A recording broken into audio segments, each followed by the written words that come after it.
तो बच्चों एक बार ब्रीफ रिकैप कर लेते हैं कि पिछले क्लास में हम लोगों ने क्या क्या कवर कर लिया था, then will continue our discussion.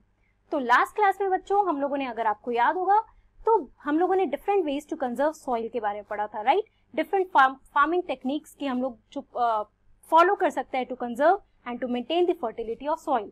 तो अगर कुछ फॉर योर रिविजन मैं आपको 3-4 नाम याद दिलाती हूँ। The first one was intercropping, then was rock dams और in the form of terrace farming, contour ploughing, contour barriers, shelter belts, right. तो इस तरीके के बहुत सारे फॉर्म्स थे जिसके थ्रू, ये सारे फार्मिंग टेक्निक्स थे जिसके थ्रू हम लोग अपने सॉइल को कंजर्व कर सकते हैं। Also it will help to reduce the soil erosion. उसके अलावा मैंने आपको ये बताया था, हम लोगों ने लैंड और सॉइल के बारे में पढ़ लिया था। इस तरीके से हम लोगों ने लैंड के यूजेस के बारे में पढ़ा, सॉइल के यूजेस के बारे में पढ़ा, the problems, soil degradation and the land degradation, and also how different ways to conserve them. आज की क्लास में बच्चों हम लोग वाटर के बारे में शुरू करने वाले हैं। So let's start our discussion on water.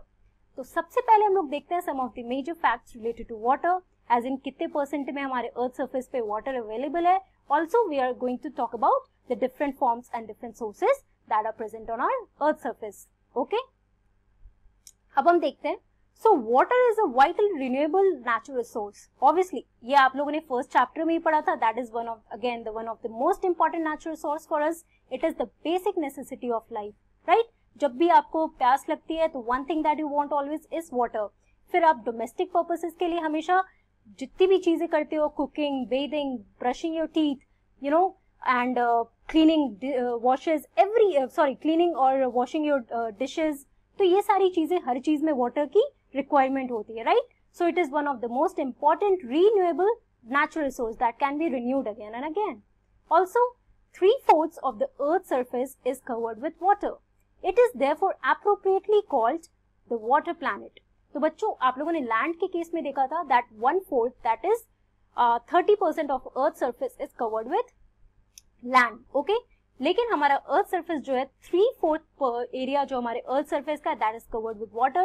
You can say approximately 70% of the area of our earth surface it is covered with water, and therefore we call our planet as water planet or the blue planet, right? तो ये आप picture में भी देख सकते हो यहाँ पर।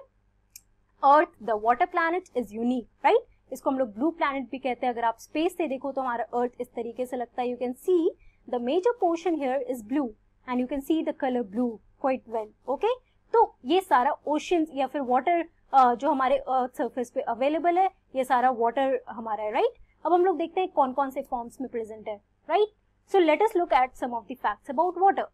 तो जैसे आप लोगों ने पिछले क्लास में भी देखा था, some of the natural sources of water, let us have a look about that on that first. Okay, so water is present in form of oceans, in form of rivers, in form of ponds, then lakes, streams, and also ice glaciers, right? Glaciers के form में, ice sheet के form में हमारे earth surface पे ये different natural sources of water है, right.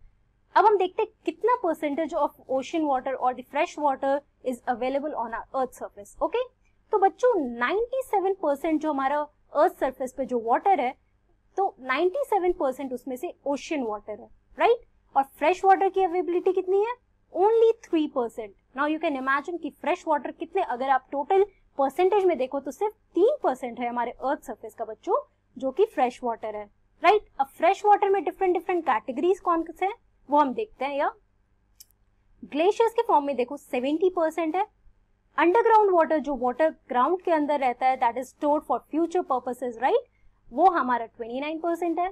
और reverse और लेक्स के फॉर्म में देखो लेस देन 1%। तो आप देख रहे हो ये 3% भी इस तरीके से डिफरेंट फॉर्म्स में डिवाइडेड है। Now will have a look about these features, these forms, sorry. So oceans, तो यहाँ पे आप ओशन का एक पिक्चर देख रहे हो, राइट। तो ओशन बहुत बड़ा होता है, the largest water body. Okay, so let us read some of the facts about the oceans. So almost 3.5 billion years back, it was in the primitive oceans that life began. Now can you imagine कि अर्थ पे सबसे पहले जब life I थी, it was in the primitive oceans that the life began. We are talking about 3.5 billion years back, right? जब अर्थ बिल्कुल as a planet, it came as a planet where life began. So it was in the primitive oceans. You should remember that. That is one of the most interesting fact. Okay? Oceans cover 2/3 of the Earth's surface and supports a rich variety of plant and animal life. तो आपने देखा कि oceans that is 97% जो है हमारा वो ocean से cover है, right, and it supports a rich variety not only of animal life but also of the plants. बहुत सारे प्लांट्स छोटे छोटे श्रब्स के फॉर्म में या फिर छोटे छोटे प्लांट्स जो ओशन में ग्रो करते हैं, और बहुत different species, different variety of animals जो एक्वेटिक एनिमल्स होते हैं। So oceans provide them the home, it is the home for these plant and animal life. Also ocean water is saline and not fit for consumption. तो आप कभी ocean के पास जाओ, do not ever think to drink that water, no matter how much beautiful you feel while seeing that ocean, but you should not drink that water because it is saline, बहुत ज्यादा salty होती है, उसमें बहुत ज्यादा salinity होती है and it is not fit for consumption. Okay? तो बच्चों आपको ये भी पता होना चाहिए कि हमारे अर्थ सरफेस पे कितने मेजर ओशंस है. You must be knowing, but let's have a revision about that and let us know the names of these 5 major oceans on the earth surface. First one here is Pacific Ocean. Second one here is Atlantic Ocean. Third one is the Arctic Ocean. Fourth one is the Indian Ocean and the fifth one is the Antarctic Ocean. तो बच्चों ये हमारे 5 major oceans हैं. First is Pacific, second is Atlantic, third is Arctic, fourth is Indian Ocean and the fifth is Antarctic Ocean. I hope you must be knowing the names. अब हम लोग fresh water के बारे में पढ़ते हैं. अभी तक हम लोग ने ओशन के बारे में पढ़ा, that is one form of water और one source of water that is present on earth surface. अब हम फ्रेश वाटर के बारे में देखते हैं. So fresh water accounts for only about 2.7%, right. हमने देखा था 3% के फॉर्म में. तो अप्रोक्सीमेटली आप देखो तो हमारे अर्थ सरफेस पे 2.7% जो एरिया है वो हमारा फ्रेश वाटर है. Also nearly 70% of this occurs as ice sheets and glaciers in Antarctica, Greenland and the mountain regions. तो हमने देखा था फ्रेश वाटर में भी बहुत सारे फॉर्म्स थे बच्चों, जिसमें आइस शीट्स के फॉर्म में, ग्लेशियर्स के फॉर्म में थे, ग्राउंड वाटर के फॉर्म में, या फिर सरफेस वाटर पे रिवर्स और लेक्स के फॉर्म में. तो जो 70% है बच्चों, जो सबसे ज्यादा परसेंटेज है फ्रेश वाटर का, that is available in the form of iceberg, ice sheet और द ग्लेशियर्स. और ये कौन से रीजन में होता है? एंटार्क्टिका में आप देखोगे, ग्रीनलैंड, आर्टिक रीजन के पास अभी मैंने दिखाया था, राइट. और ये माउंटेन रीजन जो बिल्कुल ऊपर होता है, वहां पे ये सारे आइस शीट और ग्लेशियर्स फॉर्म होते हैं, राइट. और इसमें 70% एरिया जो है हमारा ये आइस शीट और ग्लेशियर्स के फॉर्म में. Now third point here is due to their location they are inaccessible. Obviously अगर आप आर्टिक रीजन की बात करो या एंटार्क्टिक रीजन की बात करो, बिल्कुल नॉर्थ और साउथ पोल पे लोकेटेड है and you can't imagine to go there and live there. Habitable conditions वहाँ बिल्कुल नहीं है.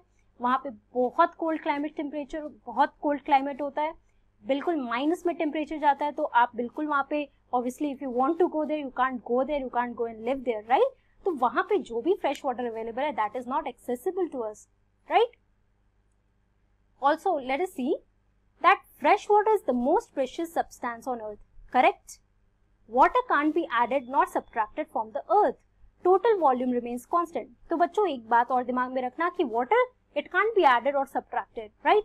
जितना भी वॉल्यूम है हमारा, total volume of water, it is constant and it is that is present on the earth surface. Also only 1% of fresh water is available and fit for human use. तो आपने देखा कि फ्रेश वाटर जो glaciers और ice sheets या iceberg के form में, वो हमारे लिए तो एक्सेसिबल है नहीं, वहां से हम पानी ले नहीं सकते हैं, राइट. तो बाकी जो 1% ऑफ फ्रेश वाटर जो हमारा है, it is available and fit for human use. अब वो किस फॉर्म में प्रेजेंट है? It is found as ground water. Ground water में क्या होता है? Surface water in rivers and lakes and as water vapour in atmosphere. अब वाटर वेपर के बारे में बच्चों आप लोगों ने जब फर्स्ट चैप्टर के बारे में पढ़ा था, हाइड्रोस्फीयर की बात कर रहे थे हम लोग, तो मैंने आपको वाटर साइकिल के बारे में बताया था. तो वाटर वेपर क्या होता है? इन क्लाउड्स जो हमारे होते हैं, तो वो वाटर वेपर से ही बनते हैं, राइट. जो इवापोरेशन होता है सी का, उसकी वजह से जो ऊपर जब एयर राइज करता है तो वाटर वेपर के फॉर्म में ऊपर जाता है, राइट. उसके बाद कंडेंसेशन होता है. तो ये प्रोसेस मैंने आपको ब्रीफ में बताया था. तो वो वाटर वेपर के फॉर्म में जो होता है that is also part of our fresh water. यहाँ पे आप पिक्चर में देख सकते हो द फ्रेश वाटर हियर. अगर हम अपने सी लेवल को देखें तो ये रीजन हमारा फ्रेश वाटर है, इधर देखो सॉल्ट वाटर है, राइट. और ये हमारा जोन ऑफ डिफ्यूजन है, इंटरफेस, जहाँ पे ये सॉल्ट वाटर और फ्रेश वाटर मिलता है, राइट. तो बेसिकली सी लेवल के नीचे ये एरिया जो ग्राउंड वाटर हमारा हम लोग कहते हैं, तो ये फ्रेश वाटर के फॉर्म में अवेलेबल होता है. अब बच्चों जब हम लोग डिस्ट्रीब्यूशन ऑफ अर्थ वाटर की बात कर रहे हैं, तो आपने देखा कि ओशंस के फॉर्म में है, फ्रेश वाटर के फॉर्म में। तो एक बार हम लोग डिवीजन में फिर से एक बार रिवीजन के लिए समझ लेते हैं कि कैसे है। अब earth water in the form of oceans and in the form of fresh water. Ocean water is not fit for consumption, जैसे मैंने आपको बताया था, because it is very saline, इसमें सॉल्ट कंटेंट बहुत ज्यादा होता है। तो 97% जो है हमारा बच्चों दैट इज ओशन वाटर, और 3% जो हमारा था दैट इज फ्रेश वाटर। अब फ्रेश वाटर में हम लोग डिवीजन देखते हैं तो क्या है, it is in the form of ice caps and glaciers, that is almost 70% या 68.7% to be precise।